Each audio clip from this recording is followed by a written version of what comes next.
Halo teman-teman, saya Raifal Absaruddin Alzama dengan akhiran NIM 096. Di sini saya akan mempresentasikan dua karya seni yang berasal dari periode dinasti Han dan Tang, lalu periode reformasi dan kontemporer Indonesia.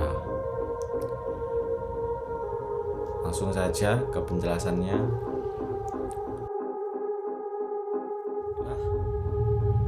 Yang pertama, saya akan membahas sebuah lukisan klasik yang tidak hanya indah secara visual, tapi juga syarat makna historis, filosofis, dan emosional.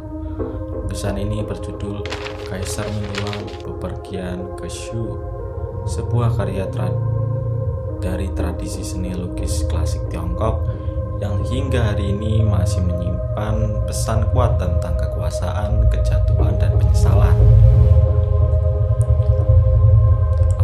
Mari kita mulai dari analisis formalnya terlebih dahulu. Lukisan ini memiliki judul Kaisar Minhuang Bepergian ke Shu, dan seniman asli dari lukisan ini tidak diketahui secara pasti. Namun lukisan ini pertama kali muncul pada masa dinasti Tang sekitar abad ke-8 Masehi. Dan salinan yang paling terkenal dibuat pada abad 11 pada masa dinasti Song. Lukisan ini dibuat di atas sutra menggunakan tinta dan cat warna alami, khas teknik seni lukis gulung horizontal Tiongkok yang klasik. Dan sebagian besar lukisan semacam ini memiliki panjang beberapa meter, dirancang agar dibaca perlahan dari kanan ke kiri, satu bagian demi satu bagian.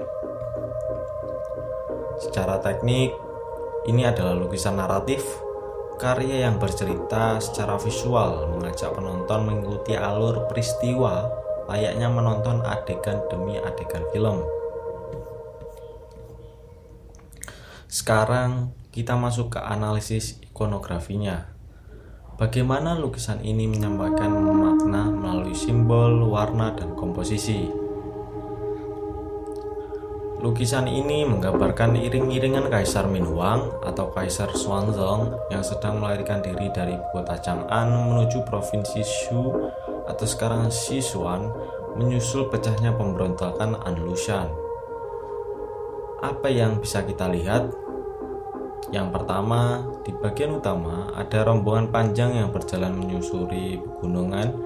Sang kaisar terlihat menunggang kuda dengan kepala tertunduk. Pengawalnya berjalan lesu, langit terlihat berat, dan pegunungan tampak curam. Warna dominannya adalah warna hitam, hijau zaitun, coklat tanah, dan abu-abu kebiruan. Ini bukan warna-warna kemenangan atau kemegahan, namun ini adalah warna kesedihan, ketegangan, dan keterasingan. Pegunungan bukan hanya latar. Dalam tradisi Tiongkok, gunung adalah simbol spiritualitas dan ujian hidup. Di sini gunung menjadi lambang tantangan besar baik secara fisik maupun batin yang dihadapi sang kaisar. Iring-iringan yang panjang menunjukkan betapa beratnya beban kekuasaan dan betapa sendirinya seorang pemimpin ketika kekuasaan itu terguncang. Makna simboliknya sangatlah dalam. Sang kaisar yang dahulu dilulukan sebagai pelindung budaya kini menjadi pelarian. Rakyat yang dulu hidup tentram di bawah pemerintahannya kini menderita karena konflik yang sebagian besar adalah hasil dari kelalaiannya sendiri. Lukisan ini menjadi sebuah visualisasi penyesalan dan keruntuhan moral, bukan hanya keruntuhan politik. Lalu, mengapa lukisan ini dibuat? Apa konteks sosial dan politiknya? Latar sejarahnya sangat penting. Pada masa dinasti Shang, Kaisar Minhuang adalah pemimpin besar yang membawa kemakmuran dan keemasan budaya. Tapi semuanya berubah ketika ia jatuh cinta pada Yang Guifei, salah satu dari 4 wanita cantik legendaris Tiongkok. Sayangnya, Yang Guifei memiliki kerabat Anlushan yang perlahan menyusup ke pusat kekuasaan. Kepercayaan buta sang kaisar membuat Anlushan menjadi terlalu kuat. Akhirnya Anlushan memimpin pemberontakan besar yang menghancurkan stabilitas kekaisaran. sang kaisar pun dipaksa meninggalkan istana dan mundur ke Shu. Salinan lukisan ini kemudian dibuat pada masa dinasti Song, dibuat ulang pada masa dinasti Song sekitar abad ke-11. Mengapa? Karena pada masa itu, para seniman dan intelektual ingin mengingatkan penguasa dan masyarakat tentang pentingnya kebijaksanaan, pengendalian diri, dan etika kepemimpinan. Dalam era Song, seni digunakan sebagai bentuk kritik dan refleksi. Lukisan ini bukan hanya sekadar dokumentasi sejarah, tapi alat moral dan budaya yang untuk mengingatkan bahwa kekuasaan bila disalahgunakan akan menghancurkan segala-galanya, bahkan pemiliknya sendiri. Sekarang, mari kita hubungkan dengan masa kini. Meskipun lukisan ini dibuat lebih dari 1000 tahun, pesannya tetap relevan. Kita hidup di dunia di mana kekuasaan masih sering disalahgunakan. Banyak pemimpin lupa bahwa mereka memimpin bukan untuk kemegahan pribadi, tapi untuk rakyatnya. Lukisan ini bisa dianggap sebagai bentuk kritik sosial yang abadi yang menanyakan, apa arti kekuasaan jika tidak disertai kebijaksanaan? Apa yang tersisa ketika seorang pemimpin lebih mencintai kekuasaannya daripada rakyatnya sendiri?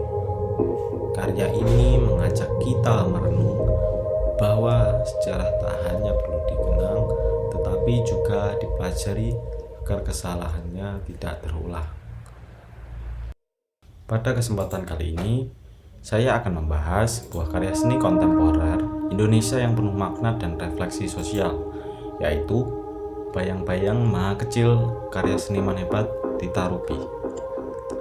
Karya ini dibuat oleh Tita Ruby pada tahun 2016 dan dipamerkan di berbagai pameran seni kontemporer termasuk di Art Jog.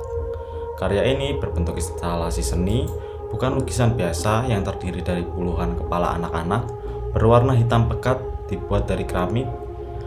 Di atas kepala-kepala itu tergantung lampu-lampu kuning yang aneh. Lampunya berlubang-lubang dan berduri, seperti bola berisi cahaya.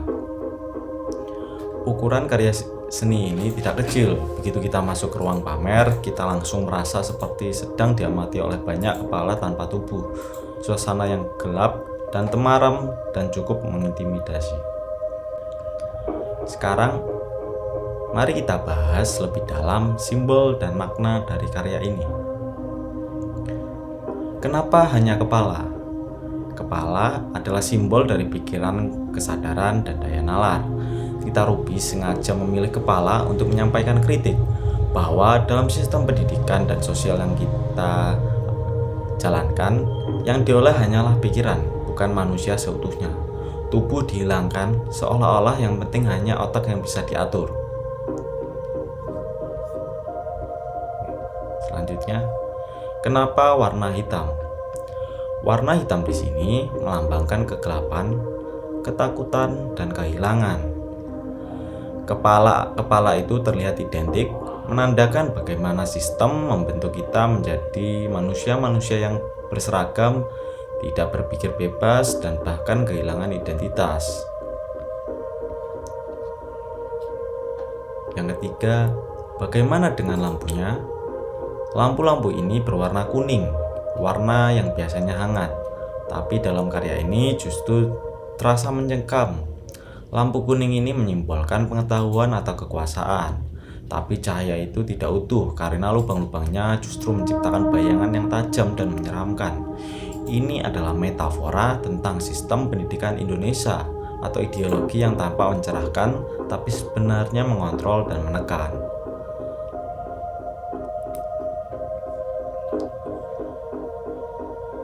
Dan bagaimana duri-duri di lampunya? Duri menyimbolkan bahaya dari kekuasaan yang membungkus dirinya dengan cahaya. Artinya tidak semua tampak bercahaya itu baik. Kadang ia menyakitkan, menancap, dan membatasi kebebasan berpikir manusia. Selanjutnya, sekarang kita masuk ke konteks mengapa karya ini dibuat. Tita Ruby membuat karya ini sebagai bentuk kritik terhadap sistem kekuasaan dan pendidikan yang tidak membebaskan. Ia mempertanyakan, mengapa sejak kecil kita dibentuk hanya untuk patuh, bukan untuk berpikir bebas? Mengapa sistem lebih suka manusia-manusia kecil yang tidak membangkang? Tita Ruby menyebutnya maha kecil, bukan karena manusia itu tidak penting, tapi karena manusia dikecilkan oleh sistem. Dalam konteks tahun-tahun pasca reformasi dan masuk ke era modern, kita justru melihat banyak masyarakat yang masih terjebak dalam doktrin, aturan ketat, dan budaya patuh tanpa tanya. Bayang-bayang maha kecil bukan hanya sekedar karya visual. Ini adalah pesan keras dan sunyi tentang betapa manusia bisa kehilangan kebebasannya tanpa sadar. Seperti kita bayangan yang mengikuti cahaya, tapi tidak pernah menjadi diri sendiri. Jadi, apakah kita benar-benar berpikir atau hanya meniru? Apakah kita manusia utuh atau hanya kepala-kepala kosong? Semoga penjelasan ini bisa menjadi bahan refleksi sekaligus inspirasi untuk kita semua.